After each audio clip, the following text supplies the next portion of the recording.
So now that our pad is primed, we're going to actually go into the working section.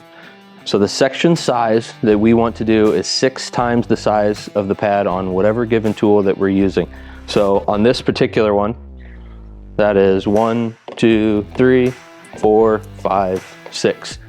Now that's just a rough indicator or a benchmark. You of course can adjust that. If you want more aggression and more cutting, you can shrink that size down. If you don't need to cut as aggressively and maybe you're just polishing, you can do a slightly larger section, but 6 times the size of your pad is where you should start. The amount of compound that we use in that area is 2, maybe 3 pea-sized dots, and that's it.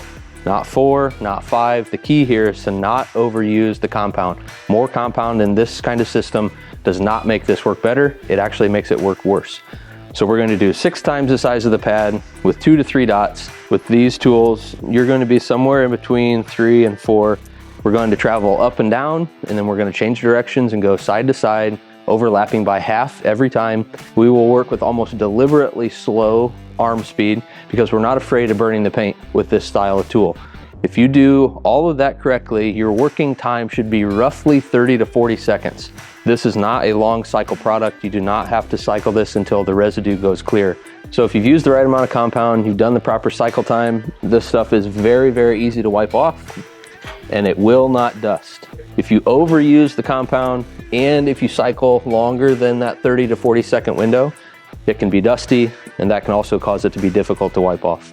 So after you've done 3 to 4 polishing sections, it's time to blow your pads out. This is critical to ensure that the pads stay clean, they stay durable, and they continue to cut and finish the way that you want. The easiest way to do this is just to use compressed air. So you leave the pad on the tool, go ahead and pull the trigger and let it spin, and then hit it with a shot of air. And now that pad is ready to continue into use.